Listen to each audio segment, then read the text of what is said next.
Mis hermanos, Dios les bendiga un día más, su hermano Teo en Cristo. Hoy día, mis hermanos, compartiré el santo de hoy día. Y el santo es San Simeón Estilita. Es una muy bella historia, mis hermanos. A través de los santos nosotros vamos reconociendo que no hay más que un solo Dios. Y a través de la santidad de estos hombres, nosotros también conocemos a Dios.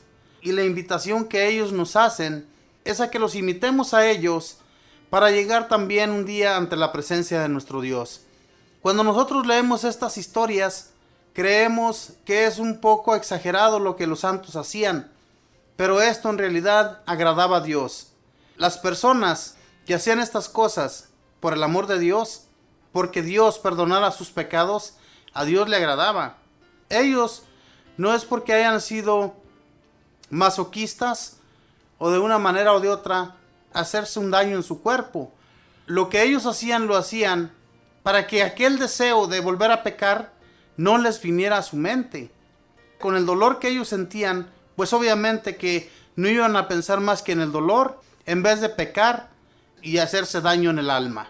Eso era lo que ellos buscaban, agradar a Dios a través de no pensar en los males, en hacer daño o en hacerse daño a su alma, porque eso es lo que hacemos nosotros continuamente. Voy, mis hermanos, a comenzar a leer esta historia. San Simeón Estilita.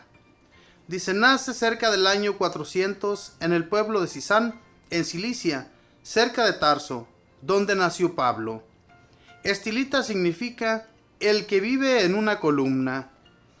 De pequeño se dedicaba a pastorear ovejas por los campos, pero un día, al entrar en una iglesia, oyó al sacerdote leer el sermón de la montaña, las bienaventuranzas, en el capítulo 5 del Evangelio de San Mateo. Se entusiasmó al oír que Jesús anuncia: dichosos serán los pobres, porque de ellos es el reino de los cielos. Dichosos los puros de corazón, porque ellos verán a Dios. Se acercó a un anciano y le preguntó qué debía hacer para lograr cumplir esas bienaventuranzas y ser dichoso. El anciano le respondió: lo más seguro sería irse de religioso a un monasterio.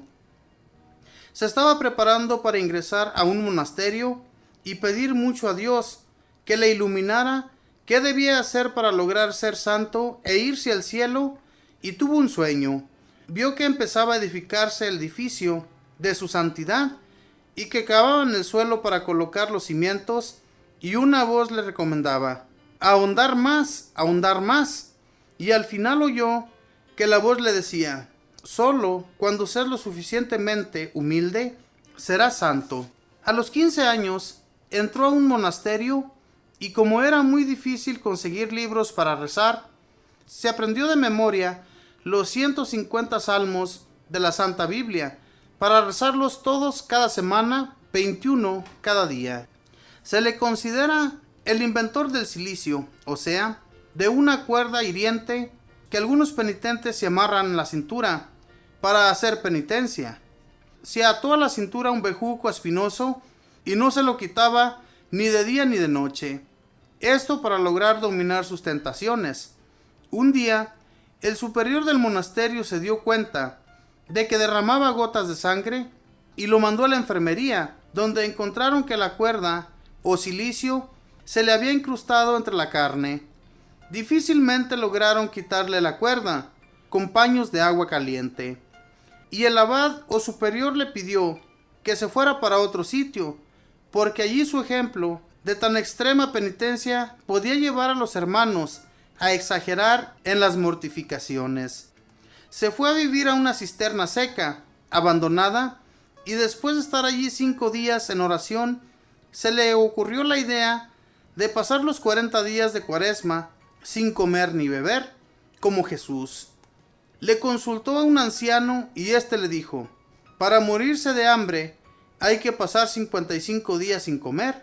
Puede hacer el ensayo, pero para no poner en demasiado peligro la vida, dejaré allí cerca de usted 10 panes y una jarra de agua, y si ve que va a desfallecer, come y bebe. Así se hizo. Los primeros 14 días de Cuaresma rezó de pie, los siguientes 14 días rezó sentado, los últimos 12 días de la Cuaresma Eran tanta su debilidad que tenía que rezar recostado en el suelo. El domingo de resurrección llegó el anciano y lo encontró desmayado y el agua y los panes sin probar. Le mojó los labios con un algodón empapado en agua, le dio un poquito de pan y recobró las fuerzas. Así pasó todas las demás cuaresmas de su larga vida, como penitencia de sus pecados y para obtener la conversión de los pecadores. Se fue a una cueva del desierto y para no dejarse dominar por la tentación de volverse a la ciudad, llamó a un cerrajero y se hizo atar una cadena de hierro a una roca y mandó soldar la cadena para no podérsela quitar. Pero varias semanas después pasó por allí el obispo de Antioquía y le dijo: las fieras sí hay que atarlas con cadenas, pero al ser humano le basta su razón y la gracia de Dios para no exceder ni irse a donde no se debe. Entonces Simeón, que era humilde y obediente, se mandó quitar la cadena. De todos los países vecinos y aún de países lejanos venían a su cueva a consultarlo y a pedirle consejos, y las gentes se le acercaban para tocar su cuerpo con objetos para llevarlos en señal de bendición, y hasta le quitaban pedacitos de su manto para llevárselos como reliquias. Entonces, para evitar que tanta gente viniera a distraerlo en su vida de oración, se ideó un modo de vivir totalmente nuevo y raro. Se hizo construir una columna de 3 metros para vivir allí al sol, al agua y al viento. Después mandó hacer una columna de 7 metros y más tarde, como la gente todavía trataba de subirse hasta allá, hizo levantar una columna de 17 metros y ahí pasó sus últimos 37 años de vida. Columna se dice estilos, es griego, por eso lo llamaron Simeón Estilita. No comía sino una vez por semana.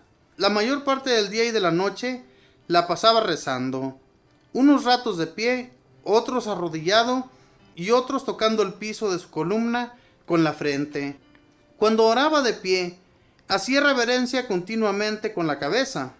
Un sacerdote le llevaba cada día la Sagrada Comunión. Para que nadie vaya a creer que esto que estamos narrando son cuentos inventados o leyendas, recordemos que la vida de San Simeón Estilita la escribió Teodoreto, quien era monje en aquel tiempo y luego fue obispo de Ciro, ciudad cercana al sitio de los Hechos. Un siglo más tarde, un famoso abogado llamado Evagrio escribió también la historia de San Simeón y dice que las personas que fueron testigos de la vida de este santo afirman que todo lo que cuenta Teodoreto es cierto. La gente acudía por montones a pedir consejos a Simeón el Estilita. Él les predicaba 2 veces por día desde su columna y los corregía de sus malas costumbres. Y entre sermón y sermón oía sus súplicas, oraba por ellos y resolvía pleitos entre los que estaban peleados para amistarlos otra vez.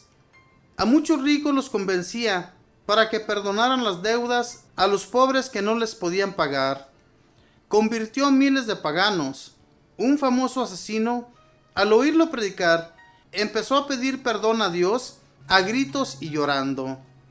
Algunos lo insultaban para probar su paciencia y nunca respondió los insultos ni demostró disgusto por ellos. Hasta obispos venían a consultarlo, y el emperador Marciano de Constantinopla se disfrazó de peregrino y se fue a escucharlo y se quedó admirado del modo tan santo como vivía y hablaba. Para saber que la vida que llevaba en la columna era santidad y virtud y no solo un capricho, los monjes vecinos vinieron y le dieron órdenes a gritos de que se bajara de la columna y se fuera a vivir con los demás.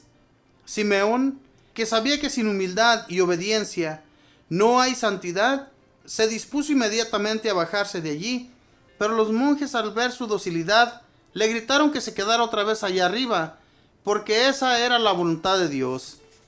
Murió el 5 de enero del año 459. Estaba arrodillado rezando, con la cabeza inclinada, y así quedó muerto, como si estuviera dormido. El emperador tuvo que mandar un batallón de ejército, porque la gente quería llevarse el cadáver cada uno para su ciudad. En su sepulcro se obraron muchos milagros, y junto al sitio de esta columna se construyó un gran monasterio para monjes que deseaban hacer penitencia.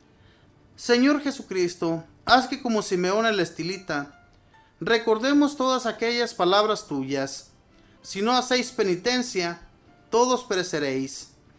Y que nos dediquemos también a ofrecer penitencia por nuestros pecados y por los pecados del mundo entero. Amén. Señor Dios, dichosos quien confían en ti. Salmo 83. Esta fue la historia de San Simeón Estilita. Y como les decía, mis hermanos, no es porque las personas quieran a veces hacerse daño en su cuerpo solamente por hacerse daño. No. Él lo hacía porque quería quitarse todo pecado o todo modo, mis hermanos, que a veces nos viene a la mente, que pensamos en hacer daño o tenemos malos pensamientos sobre otras personas, a veces sobre mujeres. Y todo eso él lo hacía para que no le llegara esa tentación. Las tentaciones nos llegan continuamente. Y este hombre hacía su penitencia para eso, para que las tentaciones no vinieran a él. Por eso se la pasaba rezando, pidiendo a Dios por los pecadores y por sus propios pecados. Que yo no creo que este hombre haya pecado como nosotros pecamos hoy en la actualidad.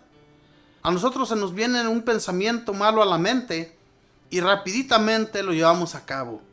Y esto no debe de pasar, hermanos. Las personas que lo buscaban para darles consejos. Los consejos que él les daba cambiaba totalmente a las personas. Miren, este hombre de Constantinopla, que era gobernador de allá, de esa ciudad, vino disfrazado para escucharlo. Y cuando escuchó cómo hablaba este hombre, creyó en realidad que era un santo. Y los obispos y sacerdotes que venían también ante él para que les diera un consejo, los consejos que él daba cambiaban el modo de pensar o el modo de ser de aquel sacerdote o de aquel obispo.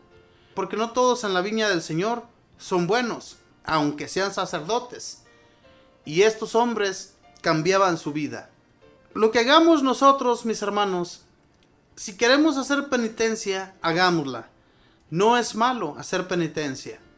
Fíjese los días que duró él sin comer. 40 días y 40 noches sin comer. Ni beber agua no es fácil. Aquel sacerdote, aquel anciano que le dijo que lo podía hacer, pero que le iba a dejar unos panes y una jarra de agua para que si se sentía totalmente debilitado, comiera y bebiera. Pero ya los últimos días ni siquiera se acordó de lo debilitado que estaba. Se desmayó y este anciano vino y le empapó los labios con un algodón, con agua, y le dio pan de comer y recobró sus fuerzas. Y todas las demás cuaresmas pasaba lo mismo, sin comer ni beber. ¿Quién de nosotros somos capaces de hacer algo así como este hombre? Nadie, hermanos, porque nadie tenemos la fuerza ni la voluntad de llevar a cabo estas cosas. Si la tuviéramos, lo haríamos por amor a Dios, pero no lo hacemos porque a veces somos cobardes. No podemos realizar tales cosas porque no tenemos el espíritu como aquellas personas lo tenían. Si lo tuviéramos, lo haríamos y estaríamos mucho más cerca de Dios, pero no lo estamos porque no nos atrevemos. Mis hermanos, que Dios les bendiga, que pase un feliz día. Bendiciones.